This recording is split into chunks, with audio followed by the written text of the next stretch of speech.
Example रखेंगे तो किसमें रखेंगे, यूनिटरी में या फेडरल में? तो बच्चे यूनिटरी फॉर्म ऑफ गवर्नमेंट में पावर सिर्फ सेंट्रल गवर्नमेंट के पास रहेगी और फेडरल में पावर, तो सबसे ज्यादा पावरफुल हमारी कंट्री में कौन है बच्चों? Central government.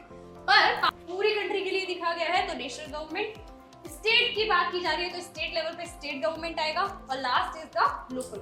अच्छा एक इंटरेस्टिंग बात बताओ कि एक होगी यूनियन लिस्ट, एक होगी स्टेट लिस्ट, एक होगी कॉन्करेंट। अच्छा एक और लिस्ट होती है। Good evening students. Good evening ma'am. तो कैसे हो बच्चों? बढ़िया चल रही है प्रिपरेशन? ओके सो एग्जाम्स पास आ रहे हैं तो आज हम एक और लेक्चर के साथ आ चुके हैं जिसका नाम क्या है? फेडरलिज्म। ठीक है, और दो बच्चों तुम लोग पावर शेयरिंग पढ़ चुके हो, ये पावर शेयरिंग जैसा ही एक चैप्टर है और यहाँ पे स्टार्टिंग भी पावर शेयरिंग से ही होगी। बार बार एग्जाम्पल आएंगे बेल्जियम के और श्रीलंका के, जहां पर आपका पावर शेयरिंग देखा गया था। किसमें देखा था, बेल्जियम में या फिर श्रीलंका में?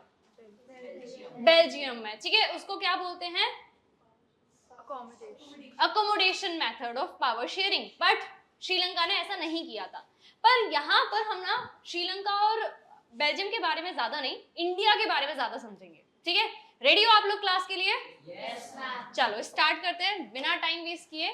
तो बच्चों हम पढ़ने क्या क्या वाले हैं यहाँ पर, तो हम इस चैप्टर में सबसे पहले इंट्रोडक्शन समझेंगे, थोड़ा सा मैंने आपको आइडिया दे दिया है, बाकी और डिटेल में समझेंगे।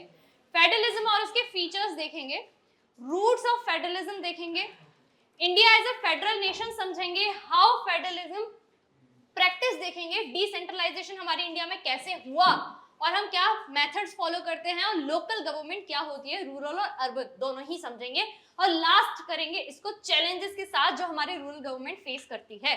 ठीक है, तो रूरल गवर्नमेंट अगर मैं बोलती हूँ तो तुम्हारे माइंड में ना एक नाम आता होगा पंचायत, वेब सीरीज वाला नहीं, एक्चुअल पंचायत। ठीक है, तो वो हम लोगों ने सीरीज तो देखी बट थोड़ा बहुत उससे कुछ सीखा भी। पर यहाँ पंचायत होती क्या है मैं एग्जैक्ट आपको बताऊंगी। ठीक है, एक पिक्चर है, क्या दिख रहा है यहाँ पे कि यस पिज्जा शेयर हो रहा है, तो ये पर्सन क्या बोल रहा है, ये मेरा है, मैं किसी के साथ शेयर नहीं करने वाला हूँ, जो कि तुम लोग करते हो, राइट रियांश? और दूसरा क्या है कि यहाँ पे कुछ फ्रेंड्स हैं, वो मिलके पिज्जा शेयर कर रहे हैं। तो यहाँ पे पिज्जा को हम इक्विवेलेंट समझेंगे पावर के। ठीक है दिवितेश, बिल्कुल इक्विवेलेंट समझेंगे कि ये पावर है और यहाँ पे बहुत सारे लोगों के बीच में पिज्जा शेयर हो रहा है, दैट मीन्स पावर शेयर हो रही है, और यहाँ पे एक ही पर्सन क्या कर रहा है, उसको खा रहा है। तो यहाँ पे ये सिंबलाइज कर रहा है सेंट्रलाइजेशन, और यहाँ बच्चे ये इमेज बता रहा है पावर शेयरिंग। ठीक है, ये आई गेस इमेज से बहुत कुछ समझ में आ गया होगा कि what is power sharing and what is centralisation.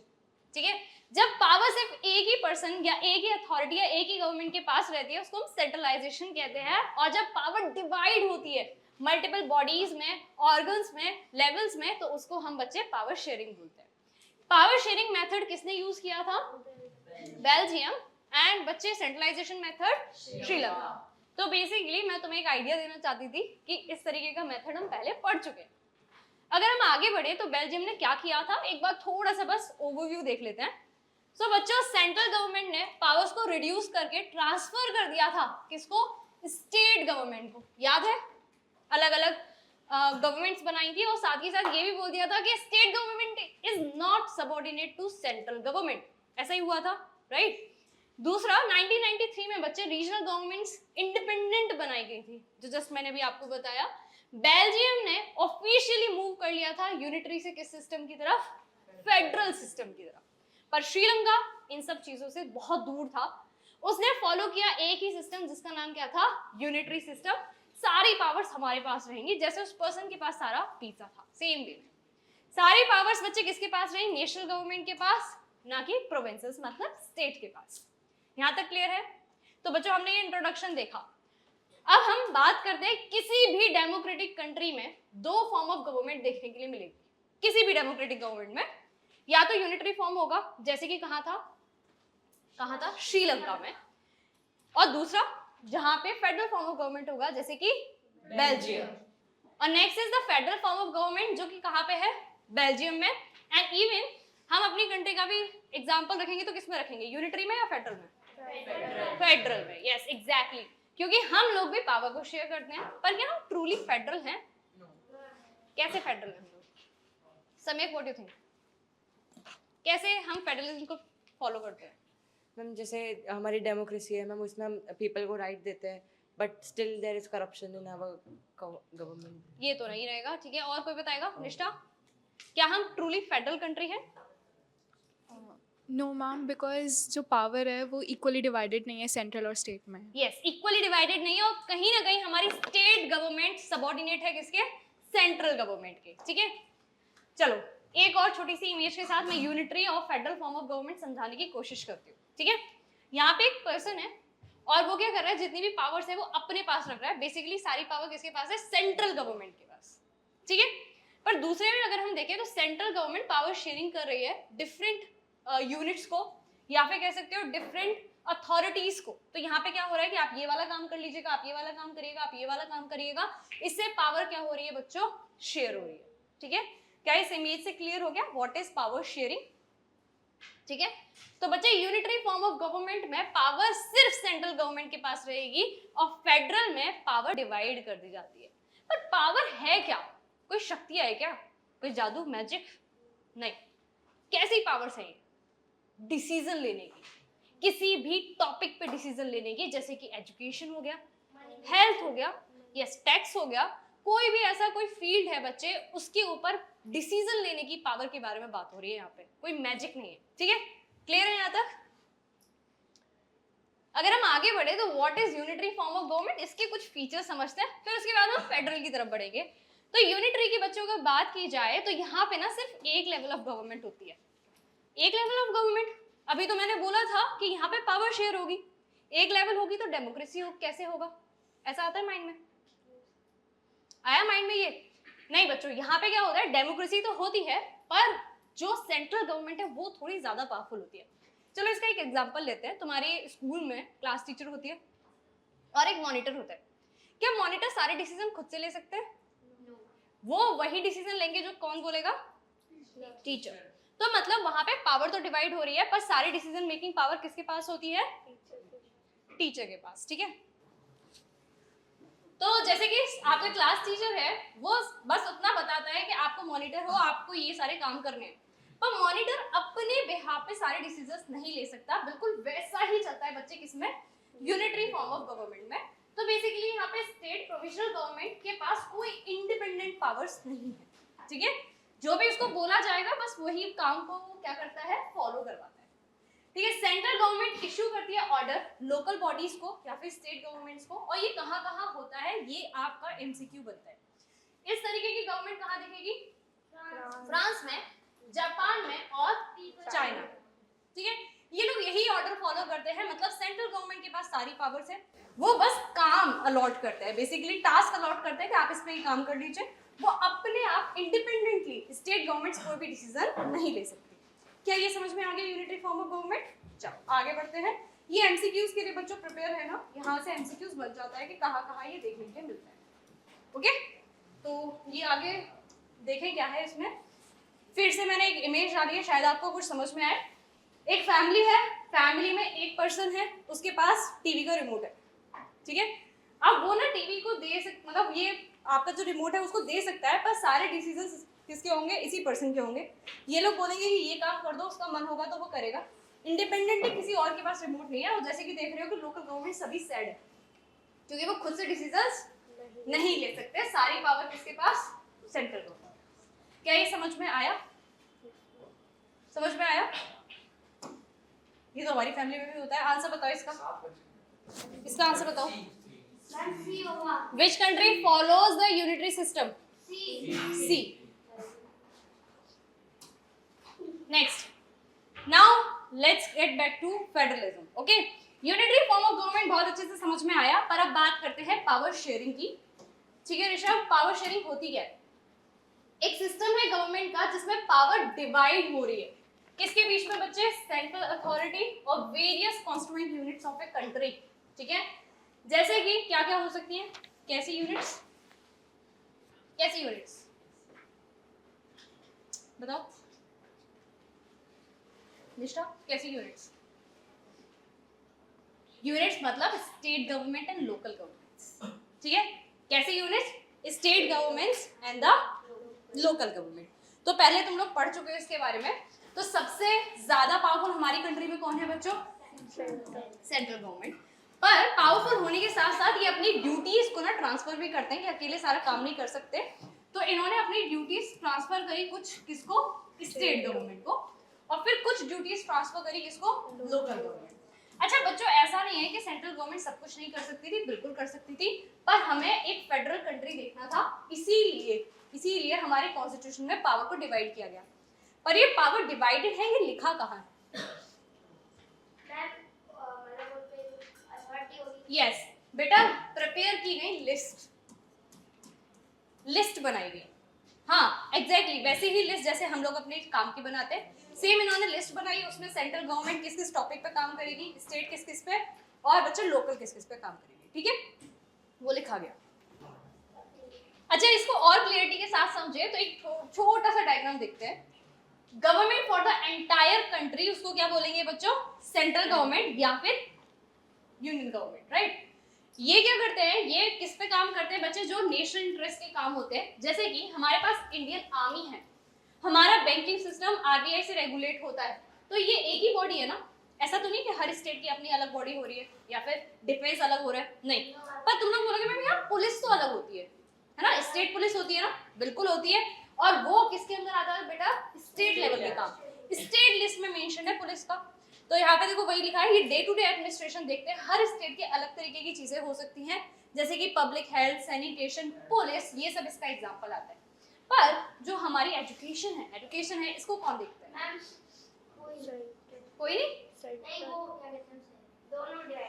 दोनों में डिवाइडेड है, यस, सेंटर और स्टेट दोनों इस पे काम कर सकते हैं। तो बेसिकली एक नई तरीके की लिस्ट आती है यहाँ पर, यस, कॉन्करेंट लिस्ट, ठीक है।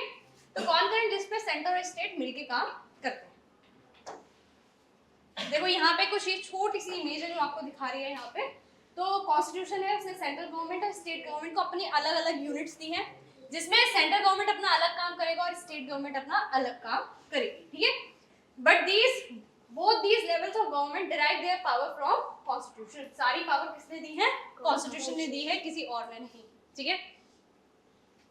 तो देखा कॉन्स्टिट्यूशन कितना जरूरी है किसी भी देश के लिए, कैसे रन करेगा, फायदा क्या होगा, किससे बेटा, तीन लोगों में पावर डिवाइड कर रहे हैं नेशनल स्टेट। तो यहाँ पे एक बच्चे का डाउट है कि हम पावर डिवाइड क्यों कर रहे हैं, इससे होगा क्या, कोई बताएगा इसका आंसर? मैम अगर सेंट्रल गवर्नमेंट को ये कोई बुकिश आंसर नहीं बनेगा, पर तुम लोग सोचो कि अगर हम पावर नहीं डिवाइड करेंगे तो क्या होगा।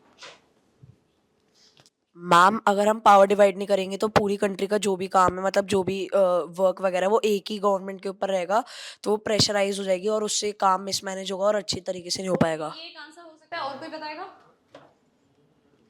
Yes power leads to corruption. Okay, इससे आगे बढ़ो बेटा। और कोई बताएगा? हर्षिता तुम्हारा क्या ओपिनियन है, पावर क्यों शेयर की जाएगी? मैम पावर इसलिए शेयर करी जाएगी बिकॉज फिर सेंट्रल गवर्नमेंट के हाथों में सारी पावर ना रहे और वो उस पावर का मिसयूज भी कर सकते हैं। ठीक है, तो हमारे तीनों टॉपिक्स को जो तीनों बच्चों ने आंसर दिया उससे हमें यही समझ में आता है कि अगर एक पर्सन के हाथ में पावर रहेगी तो वो मिसयूज कर सकते हैं। अगर पावर डिवाइडेड होगी तो जो माइनॉरिटी सेक्शन जो सोसाइटी में रह रहा है उसको भी खुद को रिप्रेजेंट करने के चांसेस बढ़ जाएंगे, राइट। और यहीं पे हमें ये दिखाता है कि हर किसी को इक्वल अपॉर्चुनिटी हमारे कॉन्स्टिट्यूशन ने दी हुई है, ठीक है। हर कोई इसमें पार्टिसिपेट करता है डिसीजन मेकिंग में और बहुत ही फेयर और अच्छे तरीके से पावर शेयरिंग होगी। कुछ फीचर्स हैं बच्चों, इट्स अ सब्जेक्टिव क्वेश्चन, ये आपके बोर्ड में 5 मार्क्स के लिए आ सकता है कि फीचर क्या है फेडरलिज्म के, कैसे पता चलेगा कि हमारी कंट्री फेडरलिज्म फॉलो कर रही है या फिर कोई भी कंट्री फेडरल कंट्री है। उसके लिए कुछ फीचर्स हैं जो आपको तैयार करने होंगे और यहाँ पे पहला फीचर लिखा है 2 और मोर levels of government.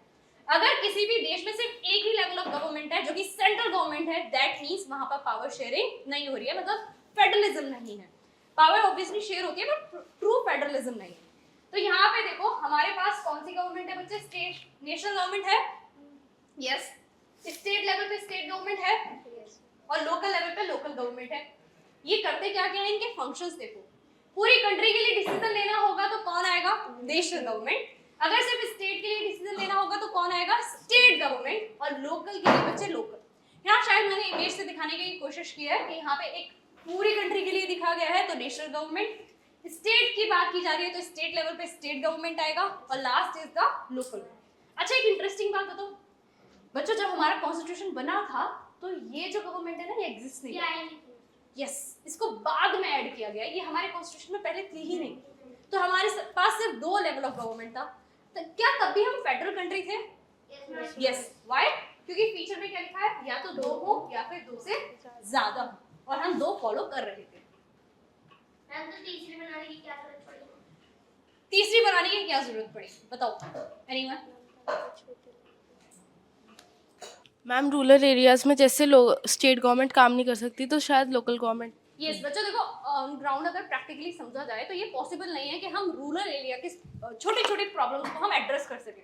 State government के लिए भी पॉसिबल नहीं था और सेंट्रल गवर्नमेंट के लिए भी पॉसिबल नहीं था।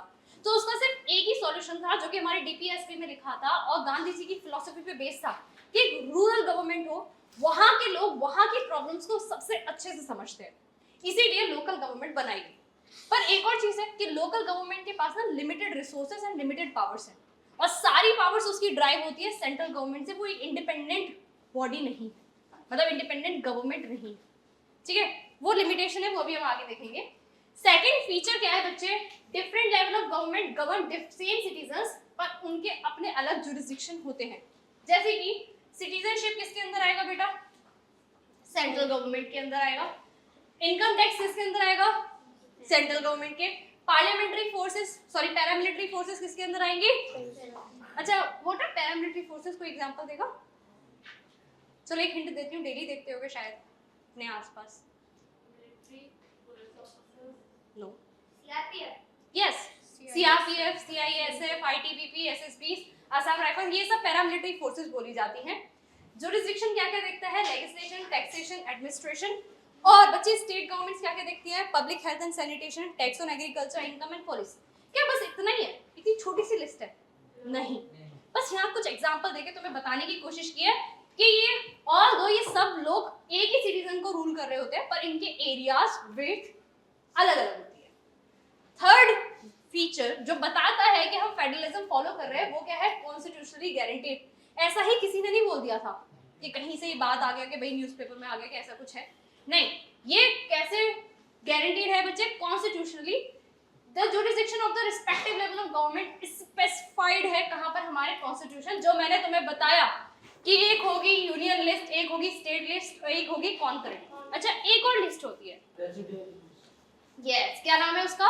रेजिडुअरी लिस्ट, जिसमें जो टॉपिक्स, जो चीजें रह गई वो स्टेट कर दी गई, राइट। अच्छा, एक और चीज देखो, ऐसा क्यों किया गया? ताकि कोई भी अपनी पावर्स का मिसयूज ना कर सके, जो कि हर्षिता ने अभी तुम लोगों को बताया।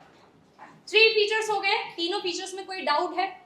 नहीं, क्लियर हुआ कि बच्चे पहला फीचर हमारा क्या था? 2 से ज्यादा गवर्नमेंट होंगी, सेम सिटीजन को रूल करेंगे पर अपने अलग अलग जुरिस्डिक्शन में, ठीक है। कॉन्स्टिट्यूशनली गारंटीड है कि कॉन्स्टिट्यूशन ने बताया हुआ है, और म्यूचुअल कंसेंट, ठीक है।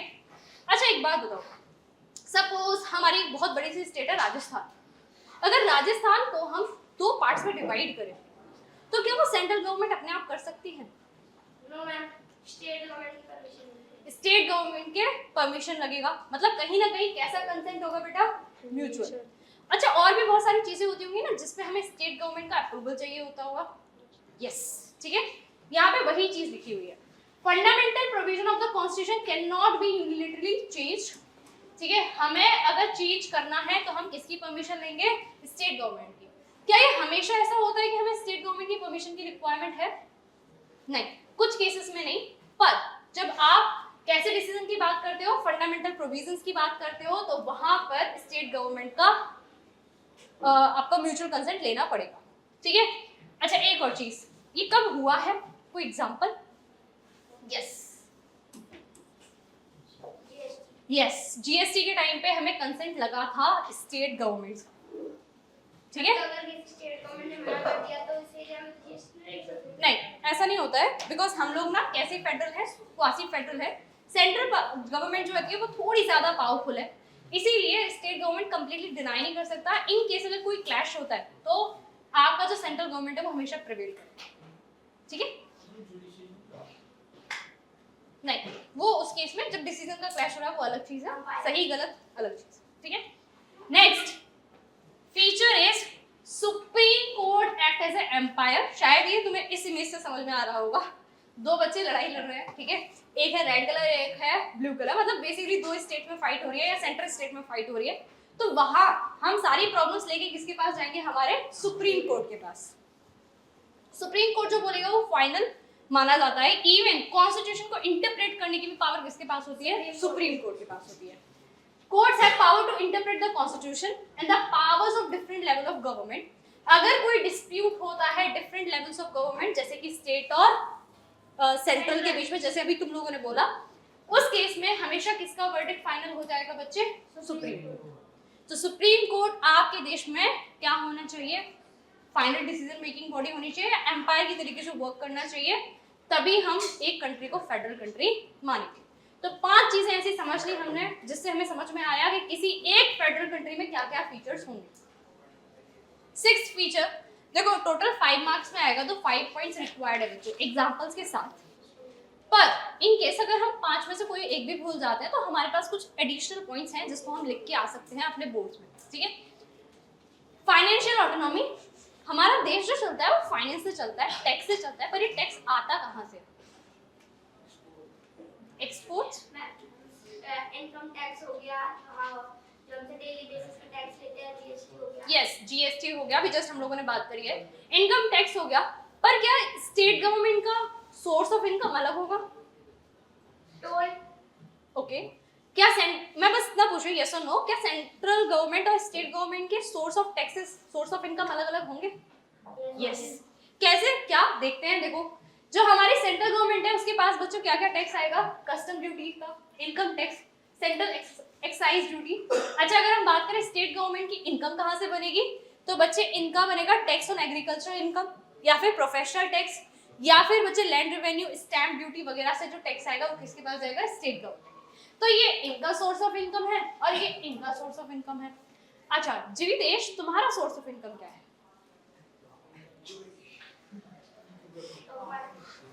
बताओ।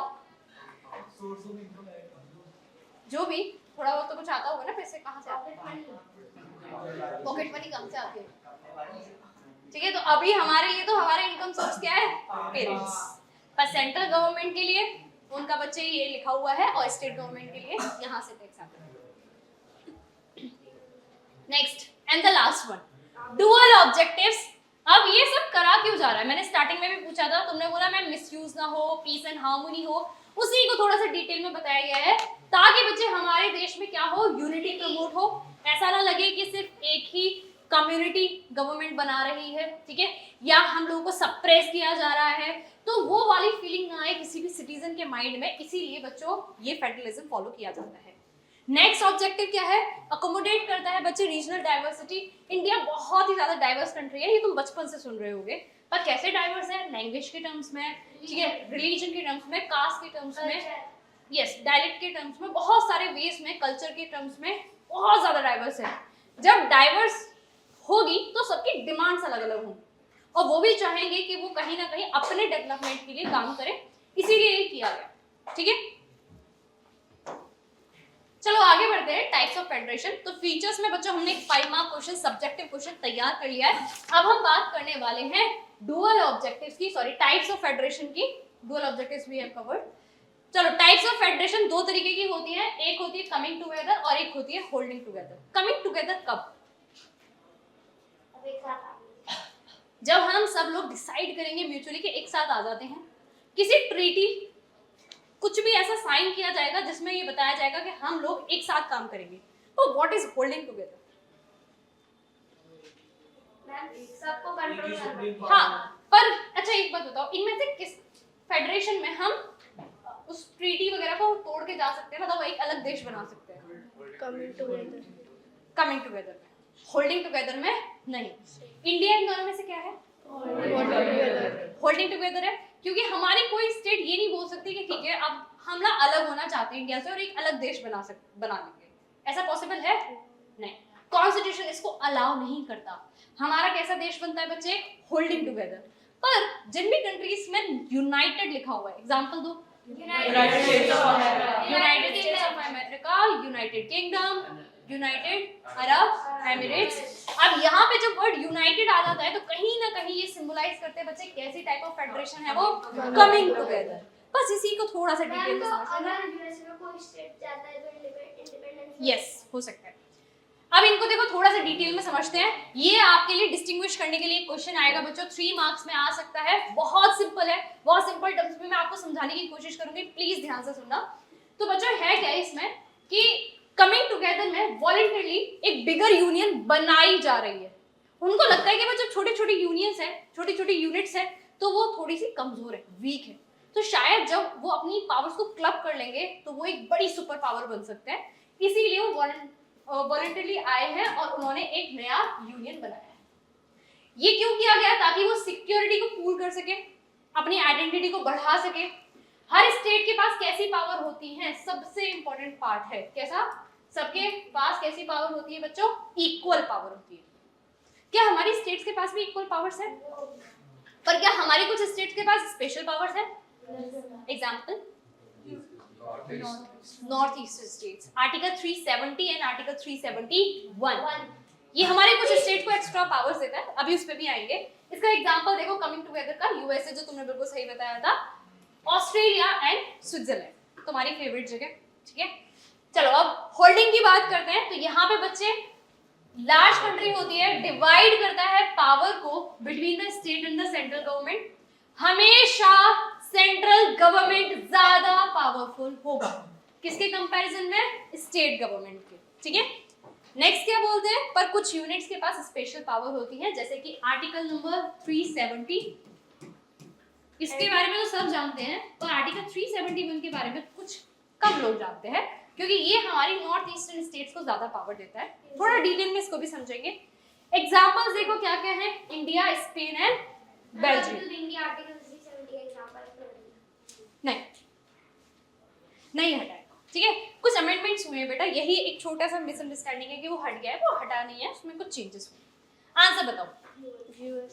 कमिंग टुगेदर यूएसए, बाकी तीनों किसकी कैसी पावर्स हैं बच्चे? Holding together. इसको कभी भूलना, श्रीलंका तो है नहीं। होल्डिंग टुगेदर है। In a federalism, power is divided between various constituent units. C आएगा। चलो आगे। India as a federal nation, क्या हमारा देश भी एक फेडरल नेशन है? इतना फेडरलिज्म पढ़ा, पर क्या हमने अपने देश को ऑब्जर्व किया? क्या हमारी कंट्री एक फेडरल नेशन है? है पक्का? कैसे पता? कुछ फीचर्स होंगे ना, जो 7 फीचर्स तुमने वहां पे पढ़े, शायद वो हमारे देश में फॉलो किए जाते होंगे, उसी को समझते हैं। पहला क्या है? Local government. हमारे पास लोकल गवर्नमेंट है, यस। अच्छा मेरा एक छोटा सा क्वेश्चन है, किस ईयर में बनी लोकल गवर्नमेंट? किस ईयर में? 1992। अब इतना बता दिया है तो अमेंडमेंट नंबर भी बता दो, कौन सा अमेंडमेंट था? 73rd and 4th, yes. तो बच्चे यही है लोकल गवर्नमेंट हमारी, यहाँ पर हमारी कॉन्स्टिट्यूशन में बहुत बाद में आई है 1992, और जिसको हम पंचायत रूरल एरिया में और म्यूनिसिपैलिटीज अर्बन एरिया में जाते हैं। सेंट्रल गवर्नमेंट, स्टेट गवर्नमेंट और लोकल गवर्नमेंट, अभी हमारा देश कुछ इस तरीके की यूनिट्स फॉर्म करता है, ठीक है। तो हमारी पहली कंडीशन फुलफिल हो गई जो फीचर्स में हमने पढ़ी थी, 2 और मोर लेवल्स ऑफ गवर्नमेंट, बस वही है। अगर हम आगे देखें तो बच्चे 3-4 कॉन्स्टिट्यूशन है। अच्छा इसमें क्या क्या है कि हमारे काम डिवाइडेड है, मैंने बताया था आपको। जो सेंट्रल लिस्ट है उसमें क्या काम दिए गए हैं, जो सेंटर के स्टेट, सेंट्रल लिस्ट या फिर यूनियन लिस्ट इसको बोलेंगे बच्चे, इस पे जनरली सेंट्रल गवर्नमेंट लॉ बनाता है, रूल बनाता है, जैसे कि इंडियन रेलवे, ऐसा ही है ना, Indian army, defence, Indian air force. क्या स्टेट के नाम पे कोई डिफरेंस है? नहीं, है ना। तो ये क्या रिप्रेजेंट करता है? Foreign affairs. कोई स्टेट जाता है फॉरेन अफेयर्स को डील करने? नहीं, सेंटर जाती है, ठीक है। तो बच्चे सेंट्रल लिस्ट में हम लोगों ने ये मेंशन कर दिया। जब बात आई स्टेट गवर्नमेंट की, तो स्टेट लिस्ट उनके लिए स्पेसिफिकली उनको काम बताती है कि आप इस पर काम करोगे, इस पर ही लॉ बनाओगे। मैम क्या कहते हैं ये इन आईएएस और आईपीएस किसके नहीं, आईएएस किसके अंदर आते हैं? क्या है उसकी फुल फॉर्म? आईएएस की इंडियन मतलब सेंट्रल, ठीक है। तो वो किसकी अथॉरिटी में होते हैं? सेंट्रल। और आईपीएस वो भी जिसमें इंडियन लगा हुआ है, मतलब वो किसके पार्ट हो जाएंगे? सेंट्रल लिस्ट, ठीक है। सेम अब इसमें देखो स्टेट लिस्ट में आता क्या क्या है बच्चे? पुलिस, ट्रेड एंड एग्रीकल्चर, ठीक है। अब बात करते हैं कॉन्करेंट की, बच्चे जिसपे ये दोनों लॉ बना सकते हैं। अच्छा मुझे एक छोटा सा कंफ्यूजन आया, जब ये दोनों लॉ बना रहे होंगे कॉन्करेंट लिस्ट पे और इनमें कोई डिस्प्यूट हो गया, इन दैट केस व्हाट, क्या होगा? अच्छा सुप्रीम कोर्ट की जरूरत पड़ेगी या फिर सेंट्रल गवर्नमेंट ही ज्यादा पावरफुल होगी? हाँ, अगर ये सुप्रीम कोर्ट के पास जाते भी हैं तो सुप्रीम कोर्ट क्या बोलेगा कि सेंट्रल गवर्नमेंट ज्यादा पावरफुल है, ठीक है? तो हम किसकी बात सुनेंगे? सेंट्रल गवर्नमेंट की, ठीक है? जैसे कि क्या क्या मैटर्स हो सकते हैं? Education, marriage, adoption. बहुत सिंपल सी बात है बच्चों, जैसे कि तुम्हारे स्टेट बोर्ड्स होते हैं, Delhi board, UPSC board, Rajasthan board, और उसके साथ तुम्हारा सीबीएसई भी होता है ना? सीबीएसई की फुल फॉर्म क्या है? पहला वर्ड क्या आया? किसके अंदर आया? समझ में आ गया? हो गया क्लियर? ठीक है। सेम मैरिज एंड अडॉप्शन के रिलेटेड भी बिल होंगे तो। पर मैंने एक और चीज बताई थी बच्चे, होल्डिंग टुगेदर गवर्नमेंट में कुछ स्टेट्स के पास ज्यादा पावर होती है जो कि कमिंग टुगेदर में नहीं हो सकता, पर होल्डिंग टुगेदर में हो सकता है। इसका एग्जांपल हमारे पास है कुछ स्पेशल स्टेटस वाली स्टेट्स, जैसे कि article 370 and 371। Assam, Nagaland, Arunachal, Mizoram have special powers. Reason क्या था, ऐसा क्यों किया गया? क्योंकि बच्चे यस यहाँ का कल्चर डिफरेंट है, ये लोग माइनॉरिटीज में है और इनकी राइट्स को प्रोटेक्ट करना बहुत जरूरी था। पर ये तो ठीक है मैम, आर्टिकल 370 तो बहुत सुना कि उसमें ये फीचर्स हैं, पर आर्टिकल 371 में क्या बोला जाता है? आर्टिकल 370 बोलता है कि वहां के इंडिजिनियस लैंड राइट्स को प्रिजर्व किया जाएगा, उनके कल्चर को बचाया जाएगा और कोई भी नॉन परमानेंट रेजिडेंट वहां जाके घर जमीन नहीं खरीद सकता। इवन जॉब में भी प्रेफरेंस कहाँ के लोगों को मिलेगी? जो कि होल्ड करते होंगे या जो कि परमानेंट रेजिडेंट्स होंगे इस जगह। ठीक है, क्लियर? यहाँ तक कोई डाउट? नेक्स्ट बच्चे, यूनियन टेरिटरीज, यूटी। ठीक है, तुम लोग दिल्ली एनसीआर रीजन में रहते हो तो यूटी है। यूटी है, क्या नाम है तुम्हारी यूटी का जिसमें तुम रहते हो? यस, नेशनल कैपिटल है हमारे देश की। पर अच्छा एक बात बताओ, इसको यूटी बनाया क्यों गया? और किसी यूटी का नाम बताओ जल्दी से। मैम पौंडीचेरी, शायद दिख रहा होगा, राइट? यहाँ पे ये कुछ जगह हैं जिनको हमें क्या बनाना पड़ा? Union territory. पर उसका रीजन क्या था? ऐसा क्या था इन एरियाज में जहाँ पे बनाने की जरूरत पड़ी? अच्छा, यूनियन टेरिटरी में किसका रूल ज्यादा होता है? मैम सेंट्रल का होता है। बेसिकली सेंटर और स्टेट दोनों मिलकर रूल करते हैं और सेंटर थोड़ा ज्यादा पावरफुल होता है, ऐसा ही होता है कुछ? यस, वही स्टेट लिस्ट और सेंट्रल लिस्ट के हिसाब से बनाने की जरूरत क्या थी? मैम जहाँ डिस्प्यूट होते होंगे मैक्सिमम। Okay, dispute. और मैं ये बोलूं कि शायद ये एरिया वाइज बहुत छोटी होती होंगी कि इनको स्टेट नहीं बना सकते और स्टेट नहीं बना सकते और सिटी नहीं छोड़ सकते, तो क्या बना दिया इसको? Union territory.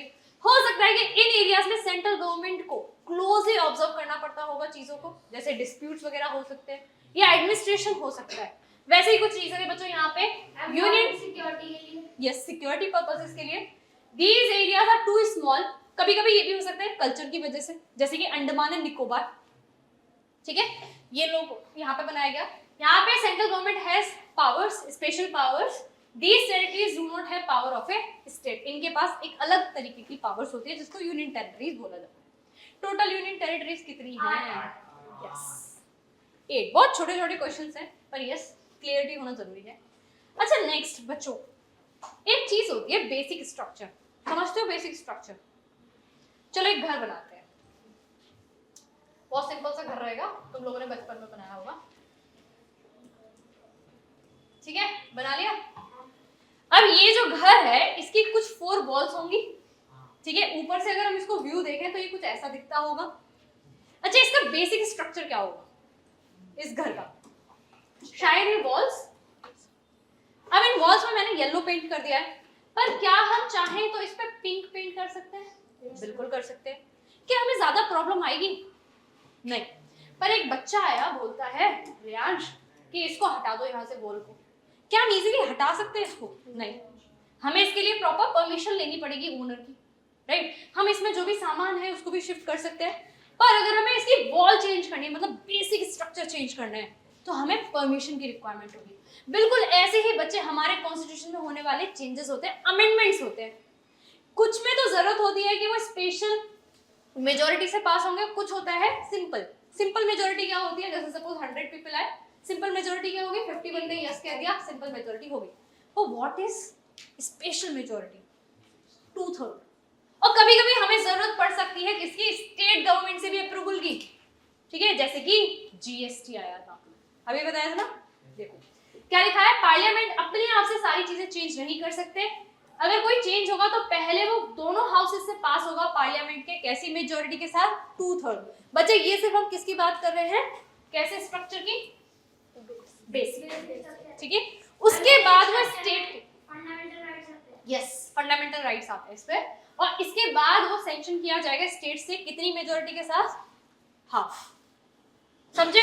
तो ये क्या बताता है कि देखो ऐसा नहीं है कि सेंटर का जो मन आया उसने चेंज कर लिया, नहीं, स्टेट गवर्नमेंट से भी पूछना पड़ेगा। ये यहाँ पे क्या रिप्रेजेंट कर रहा है बच्चों, पावर शेयरिंग। क्या इंडिया पावर शेयरिंग लग रहा है इतने पॉइंट्स पढ़ने के बाद, फेडरल कंट्री लग रहा है, यस इंडिया में पावर शेयरिंग हो रही है, और हाँ मुझे ऐसा लग रहा है कि इंडिया भी एक फेडरल कंट्री है, पर कहीं ना कहीं सेंटर थोड़ा ज्यादा पावरफुल है, जो कि होल्डिंग टुगेदर फेडरेशन को दिखा रहा है। यस क्वासी फेडरल भी बोल देते हैं, जिसका मतलब सेमी फेडरल भी बोल देते हैं, पर हम पावर शेयर करते हैं, holding together form of government है। बच्चों नेक्स्ट फीचर हमारे देश का क्या है, union and state government have power to raise what, resources, मतलब टैक्स कलेक्ट करने की जिम्मेदारियां होती हैं, levying taxes in order to carry government and the responsibility assigned होती है एक दूसरे पर, ठीक है। जैसे टैक्स कलेक्ट किया जाएगा, क्या चेंजेस होंगे टैक्स में, वो भी अभी मैंने आप लोगों को बोला था कि ये फीचर्स आएंगे, तो जैसे कि नॉर्मल फीचर्स ऑफ फेडरलिज्म है या फिर इंडियन फेडरलिज्म है, दोनों में डिफरेंस है, कंफ्यूज मत होना, ठीक है। दोनों क्वेश्चंस में कंफ्यूज मत होना, फेडरलिज्म के फीचर पूछ रहा है या इंडियन फेडरलिज्म के फीचर पूछ रहा है, और उसके अकॉर्डिंग आपको आंसर देना है, जितने मार्क्स में ही पूछा जाता है बच्चों। अगर ये 3 मार्क्स में है तो 4 to 5 पॉइंट्स लिखेंगे डिफाइन करते हुए प्रॉपर, और अगर ज्यादा में आता है 5 मार्क्स में आता है तो 5 to 6 पॉइंट विद एग्जांपल्स आपको मेंशन करने हैं, ताकि आपका एक भी नंबर ना जाए, ठीक है। आंसर बताओ,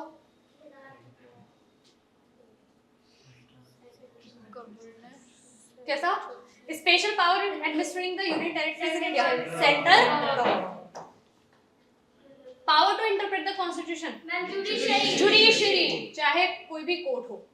अब इंडिया में फेडरलिज्म प्रैक्टिस कैसे होती है, this is the last part of this chapter, तो थोड़ा सा और मोटिवेशन के साथ पढ़ लेते हैं इसको।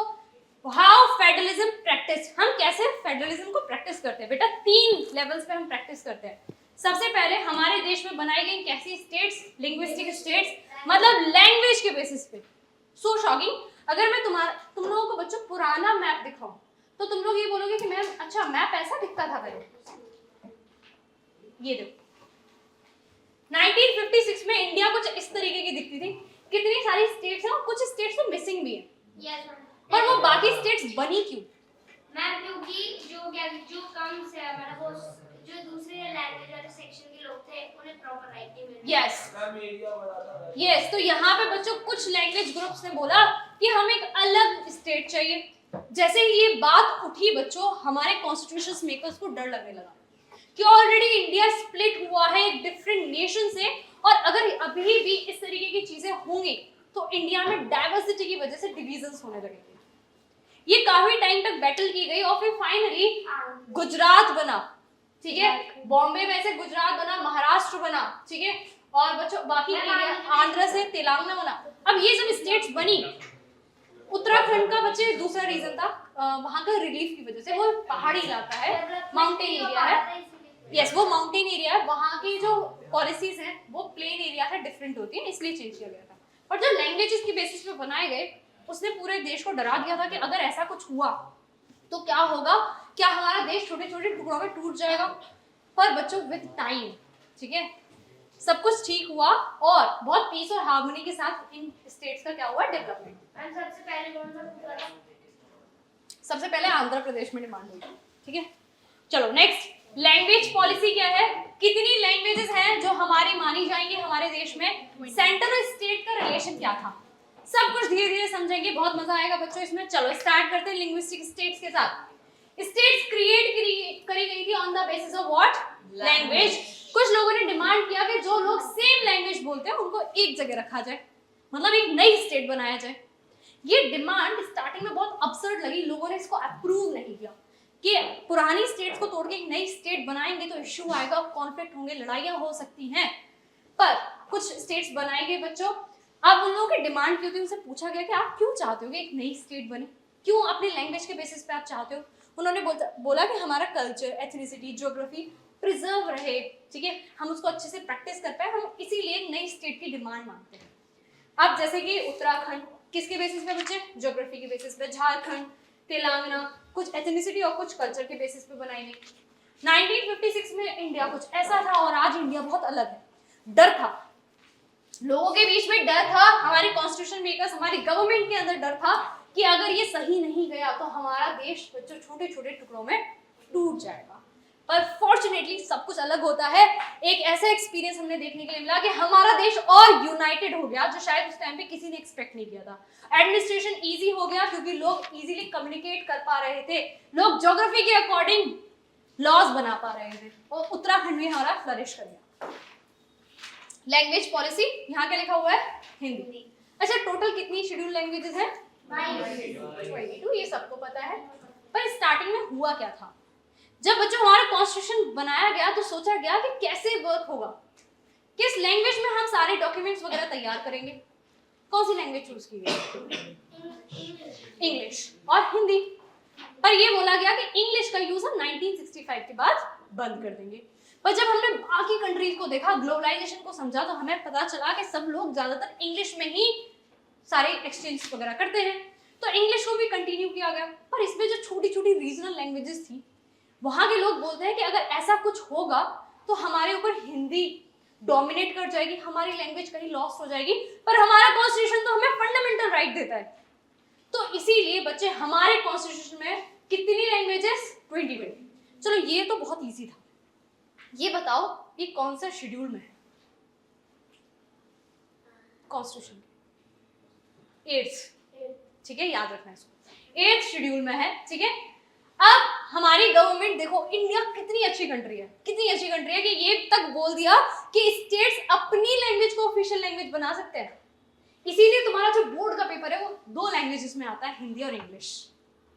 पर बच्चों क्या स्टेट के लैंग्वेज, स्टेट के जो पेपर होते होंगे वो 3 लैंग्वेजेस में आते होंगे। चलो जैसे गुजरात की बात करें तो वहां पे हिंदी, इंग्लिश और गुजराती में आता होगा। कितना खूबसूरत है हमारा देश कि देखो यहाँ पे स्टेट्स को पावर दे दी कि आप अपनी ऑफिशियल लैंग्वेज बना सकते हो, ठीक है, उसको उस पर काम कर सकते हो ऑफिशियल लैंग्वेज बनाकर, ओके। हिंदी और इंग्लिश को भी रख सकते हो। Next, according to the constitution हमने क्या बोला था कि हम इंग्लिश का काम कब तक बंद कर देंगे बच्चे, 1965 के बाद। पर हमने ऐसा नहीं करा, हमने इंग्लिश को भी कंटिन्यू किया, हिंदी को भी कंटिन्यू किया और रीजनल लैंग्वेजेस को भी प्रमोट किया, ठीक है। अब इन्होंने ये भी बोला, कुछ इश्यूज उठे, उन्होंने बोला कि आप हिंदी को प्रमोट कर रहे हो, ये तो बहुत गलत है। तो उन्होंने बोला नहीं, ऐसा कुछ भी नहीं है कि हम प्रमोट नहीं कर रहे हैं हिंदी को, ठीक है, हम इम्पोज नहीं कर रहे हैं किसी भी देश, किसी भी स्टेट के ऊपर, आप अपनी लैंग्वेज को भी फॉलो कर सकते हो, ठीक है। और ये मैंडेटरी नहीं है कि आपको इंग्लिश ही फॉलो करना है, ठीक है। अब आता है सेंटर और स्टेट रिलेशन, थोड़ा सा फनी है, ठीक है। ये तो बहुत बढ़िया है ना, तो इसमें है क्या बच्चों, अच्छा किस टाइम का सीन है ये, एंड गेम का। अच्छा उस टाइम पे ना जब थैनोस बहुत ज्यादा पावरफुल हो गया तो पता नहीं कहाँ से किस प्लैनेट से कितने सारे एवेंजर्स आए और सबने अपनी पावर को पूल किया ताकि वो किसको हरा सके, थैनोस को। ये मैं बताना क्या चाहती हूँ यहाँ पे, ये मैं बच्चों ये बताना चाहती हूँ कि पहले जब अब आजाद हुए तो हमारी कंट्री और बहुत सारी स्टेट्स में एक ही पार्टी रूल कर रही थी जिसका नाम क्या था। अब एक पार्टी रूल करने की वजह से प्रॉब्लम हुई, क्या प्रॉब्लम हुई कि स्टेट गवर्नमेंट्स में भी वही पार्टी रूल कर रही थी, तो पूरा देश एक ही पार्टी के थ्रू, एक ही गवर्नमेंट के थ्रू रूल किया जा रहा था। तो जब छोटी छोटी पार्टीज ने स्टेट गवर्नमेंट बनाने की कोशिश की तो वो बन नहीं पाई। देखो क्या लिखा है, फॉर अ लॉन्ग टाइम एक ही पार्टी रूल कर रही थी सेंटर और बहुत सारी स्टेट में। सेंट्रल गवर्नमेंट अपनी पावर को मिसयूज करता था, ठीक है, कॉन्स्टिट्यूशन में लिखी हुई चीजों को, और वो स्टेट गवर्नमेंट्स को स्टेट पार्टीज को, छोटी छोटी स्टेट पार्टीज को गवर्नमेंट नहीं बनाने देता था। कुछ यहाँ पे ऐसा दिख रहा है, सेंट्रल गवर्नमेंट ये डिसमिस कर रहा है स्टेट गवर्नमेंट को, बेचारी छोटी सी स्टेट गवर्नमेंट बैठी हुई है, तो प्लीज हमें छोटी सी गवर्नमेंट बना दो तो अपनी स्टेट में, नहीं, उसको ये रिप्लेस कर दे रहे थे। तो सारी स्टेट पार्टीज ने मिलकर डिसाइड किया, कहते हैं अब हम सब अपनी पावर्स को पूल करेंगे और किसको हटाएंगे, सेंट्रल गवर्नमेंट, ठीक है, एक बड़ी पार्टी को हटाने की तैयारी हुई और यहाँ पे एक नई तरीके की गवर्नमेंट का नाम आता है, कोलिशन। कैसी गवर्नमेंट? कोलिशन। हिंदी में बोले तो गठबंधन सरकार। ठीक है, इसमें बोला गया अगर कोई सिंगल पार्टी मेजॉरिटी नहीं लाती है, देखो येलो येलो हो गया, मेजॉरिटी नहीं लाती है लोकसभा में, तो वो लोग किस में एंटर कर जाएंगे बेटा? अलायंस में। बहुत सारी पार्टीज ज्वाइन करेंगी और सेंटर पे गवर्नमेंट बनाएंगी। कोई एग्जांपल देगा इसका? एनडीए। ठीक है, India supported by major judgement of the Supreme Court. Even Supreme Court के पास जब ये लोग अपनी परेशानी लेके गए तो सुप्रीम कोर्ट ने बोला कि हाँ, इस पे एक छोटा सा वर्डिक्ट तो बनता है, छोटा सा सॉल्यूशन तो बनता है। तो बच्चों उन्होंने भी बोल दिया कि सेंट्रल गवर्नमेंट इजीली क्या नहीं कर सकती है? डिसमिस नहीं कर सकती है किसको? किसी भी स्टेट गवर्नमेंट। ठीक है, तो यहाँ पे हमें एक कोलिशन गवर्नमेंट बनते हुए दिखी, अलायंस बनते हुए दिखे और हमारे देश में एक रिफॉर्म आया। State party. ये बताओ, तमिलनाडु। यस,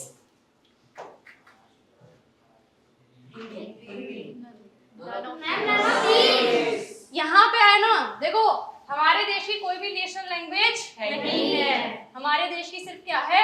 ऑफिशियल लैंग्वेजेस है, हिंदी, इंग्लिश और बाकी 20 अदर लैंग्वेजेस। ठीक है, टोटल 22। इंडिया में डिसेंट्रलाइजेशन भी एक कुछ हुआ। ये क्या था बच्चे? हमारे पास दो सरकार थी, सेंट्रल और स्टेट। सेंटर से थोड़ी सी पावर लेकर स्टेट को दे दी गई थी। अब स्टेट ने सोचा कि हम भी थोड़ी सी पावर लेकर किसको दे दें? लोकल। पर ये इतना इजी नहीं था बच्चों। पूरा देश में बहुत बड़ा कॉन्स्टिट्यूशन में अमेंडमेंट आने वाला था और अमेंडमेंट आया था किस ईयर में? 1992 में। और नंबर क्या था? 73rd and 74th। 73rd क्यों था? किसके लिए था? सॉरी, रूरल, और 74th फॉर अर्बन। पर इसकी जरूरत क्या थी? जैसे किसी ने पूछा था कि इसकी जरूरत क्या थी बच्चे? पहला रीजन था हमारे देश की बहुत बड़ी पॉपुलेशन, इतनी सारी लैंग्वेजेस, इतने सारे कल्चर और इतनी सारी कम्युनिटीज, इन सब से अलग अलग परेशानियां निकल के आती थी इंडिविजुअल लेवल तक। अब सेंट्रल गवर्नमेंट या स्टेट गवर्नमेंट किस किस की बात सुनेगा? इतनी बड़ी सी इंडिया में किसी छोटी सी स्टेट के छोटे से गांव में क्या परेशानी है कैसे पता चलेगा? शायद उन्हें रोड चाहिए हो, शायद उन्हें इलेक्ट्रिसिटी चाहिए हो, चाहे उन्हें कनेक्टिविटी चाहिए हो, पर इसके लिए सेंट्रल गवर्नमेंट इतनी इफेक्टिवली या स्टेट गवर्नमेंट इतनी इफेक्टिवली काम नहीं कर पा रहा था। लोकल लोगों की जो परेशानी है वो लोकल लोग अच्छे से समझते हैं। इसीलिए बच्चे हमारे देश में न्यूमरस प्रॉब्लम्स को हटाने के लिए लाया गया डिसेंट्रलाइजेशन। मतलब ऊपर की पावर से पावर शेयर की गई, सेंटर से स्टेट और स्टेट से बच्चों किसके पास? लोकल। अच्छा देखो, छोटी सी इमेज है, यहाँ पे सेंट्रलाइजेशन को दिखाया गया है और यहाँ से एक पर्सन से पावर डिवाइड की गई है, इसे डिसेंट्रलाइजेशन दिखाया गया है। रीजंस क्या थे? आपसे छोटा सा 2 मार्क क्वेश्चन आएगा। डिसेंट्रलाइजेशन मतलब हम पावर्स लेते हैं सेंट्रल गवर्नमेंट से, किसको देते हैं बच्चों? स्टेट गवर्नमेंट को और लोकल गवर्नमेंट को। ठीक है, ऐसा क्यों किया जाता है? Because large number of problems issues settle किए जाए लोकल लेवल पे। पीपल को बेटर नॉलेज होती है अपने एरियाज में, वो अच्छे से जानते हैं कि उनको कितने पैसे खर्च करने हैं। तुम कहीं नई सिटी में घूमने जाते हो तो तुम कुछ ज्यादा फेयर वगैरह दे के आते हो ना, टैक्सी वगैरह के। वाई? क्योंकि वो लोग जानते हैं कि पर्सन यहाँ का नहीं है, तो इसको पता नहीं है कि यहाँ पे कितना पैसे लगते हैं। राइट, हम पूछते हैं और वो लोग हमसे कुछ भी डिमांड करते हैं, हमको पे करना पड़ता है। पर वहाँ का जो लोकल है वो जानता है ना कि तो भाई 20 रुपए कहाँ लगते हैं, 10 रुपए लगते हैं, ऐसा बोलते हैं ना। तो ये क्या है? ये लोकल को नॉलेज होती है। तो वो मनी रिसोर्स जो है उसको कैसे यूटिलाइज करना है ये लोकल बहुत अच्छे से जानते हैं। People can approach local government अपनी प्रॉब्लम्स को इजीली सॉल्व करने के लिए। कहाँ वो स्टेट या सेंट्रल गवर्नमेंट के पास जाएंगे? नेक्स्ट बच्चे, डिसेंट्रलाइजेशन का मतलब क्या है? दोबारा से वही रिपीट हो रहा है, पावर को लेना सेंट्रल और स्टेट गवर्नमेंट से, किसको दे देना? Local government. ठीक है, अटेम्प्ट क्यों किए गए डिसेंट्रलाइजेशन के और कैसे हुए वो देखते हैं। कहाँ? विलेजेस में क्या बनाया गया बेटा? और शहरों में बनी म्यूनिसिपैलिटीज। ठीक है, पर ये दोनों ही डायरेक्ट कंट्रोल में थी किसके? सेंट्रल। स्टेट या सेंटर? स्टेट। स्टेट ने पूरी तरीके से इनको पकड़ा हुआ था। मतलब लोकल गवर्नमेंट्स के पास अपनी इंडिविजुअल पावर्स नहीं थी कि वो रिसोर्सेज को यूज कर सके। रिसोर्सेज मतलब मनी की बात हो रही है। जो लोकल गवर्नमेंट है वो कुछ टैक्स कलेक्ट नहीं कर सकते, उनको किससे डिमांड करनी होती है बच्चों? स्टेट गवर्नमेंट से कि हमें कुछ पैसे दे दीजिए, थोड़ा खर्च करना। एक अमेंडमेंट बिल आया बच्चे 1992 और उसने हमारे देश में एक और गवर्नमेंट को ऐड किया जिसका नाम है लोकल गवर्नमेंट। कॉन्स्टिट्यूशनली मैंडेटरी कर दिया कि बच्चों लोकल गवर्नमेंट के इलेक्शन 5 साल बाद होंगे। बिल्कुल ठीक, यहीं तक बात नहीं रुकी, ये तक बोला गया कि रिजर्वेशन दिया जाएगा। बच्चों लोकसभा में रिजर्वेशन नहीं आया था वुमेन के लिए, और यहाँ पे वुमेन को भी रिजर्वेशन दिया गया। कितना? 1/3। इवन इनके इलेक्शंस को कंडक्ट कराने के लिए कमीशन बनाएगी जिसका नाम क्या था? State election commission. ये बच्चों याद रखना प्लीज, ठीक है? छोटा सा स्टार मार्क कर रही हूँ पिंक कलर से कि स्टेट इलेक्शन कमीशन बनती है लोकल गवर्नमेंट के इलेक्शंस करवाने के लिए। देखो छोटा सा एग्जांपल है ये, रूरल गवर्नमेंट में क्या होता है? ग्राम पंचायत। बहुत सारी ग्राम पंचायत मिलती है तो क्या बनता है? पंचायत समिति। बहुत सारी समिति मिलती है तो क्या बनता है? जिला। जिला मतलब डिस्ट्रिक्ट। अर्बन में क्या होता है? म्यूनिसिपैलिटी। और फिर अब तुम लोग बच्चों दिल्ली में रहते हो तो तुम लोगों ने एमसीडी देखी होगी, मतलब म्यूनिसिपल कॉर्पोरेशन ऑफ दिल्ली। मतलब इस बड़ी सी दिल्ली में छोटी छोटी म्यूनिसिपैलिटीज मिलकर क्या बनाती हैं? एक म्यूनिसिपल कॉर्पोरेशन। एक विलेज की या फिर ग्रुप ऑफ विलेजेस की एक पंचायत होती है। उस पंचायत के हेड को क्या बोलते हैं हम? सरपंच। और उसके साथ जो लोग असिस्ट करते हैं सेवरल मेंबर्स, उन्हें क्या बोलते हैं? ठीक है, president is known as sarpanch. ये कैसे इलेक्टेड होते हैं बच्चों? Directly elected. उस गांव की पॉपुलेशन या जितने भी गांव के लोग हैं वो सब मिलके इलेक्ट करते हैं। ग्राम सभा क्या होती है बच्चे? ये डिसीजन मेकिंग बॉडी होती है एंटायर विलेज की। प्लीज इसको ध्यान से सुनना क्योंकि तुम पंचायत के बारे में जानते हो पर ग्राम सभा के बारे में नहीं। All the voters in the village are its member. जैसे सपोज हमारी एक क्लास है बच्चों, इसमें से हमने एक पंचायत बनाई, 5 लोगों का ग्रुप बनाया जिसमें एक सरपंच था, पर बाकी तुम लोग कौन? तुम लोग क्या हो? ग्राम सभा। क्यों? क्योंकि तुम लोगों ने ही क्या किया था बेटा? वोट दिया। और जो पंचायत, वो 5-6 लोग जो तुमने इलेक्ट किए हैं वो किसके सुपरविजन में काम करेंगे? ग्राम सभा। मतलब तुम लोग जाके पंच और सरपंच से जाके पूछ सकते हो कि तुमने कैसे रिसोर्सेज का यूटिलाइजेशन किया। इवन ये भी बोला कॉन्स्टिट्यूशन ने कि तुम लोगों को 2 बार मीटिंग करनी होगी, ठीक है? 2 से 3 बार पूरी मीटिंग करनी होगी। किसके बारे में डिस्कस किया जाएगा? Annual budget. और रिव्यू की जाएगी किसकी परफॉर्मेंस? ग्राम पंचायत। पर ऐसा होता है? ये चैलेंज है। तो जब चैलेंज लिखने के लिए आएगा तो यही लिखोगे। तो बहुत सारी छोटी छोटी पंचायत को मिलाते हैं तो बेटा क्या बनती है? पंचायत समिति। और बहुत सारी समिति को मिलाते हैं तो क्या बनती है? जिला। सॉरी, पंचायत समिति या फिर बच्चे उसको क्या बोलते हैं? मंडल। और फिर बनी जिला, डिस्ट्रिक्ट बना। बहुत सारे जिला परिषद के लोग कैसे होते हैं? ये भी इलेक्टेड होते हैं। Members of Lok Sabha and MLAs जो डिस्ट्रिक्ट के होते हैं वो ऑफिशियल मेंबर्स होते हैं। और जिला परिषद के जो पॉलिटिकल हेड होते हैं उन्हें क्या बोलते हैं? Chairman, chairperson. ठीक है, ये जिला तक रहा। अच्छा, अब कहानी यहाँ नहीं रुकी, अभी हम अर्बन एरिया का देख लेते हैं। म्यूनिसिपैलिटीज कहाँ पर होती है बेटा?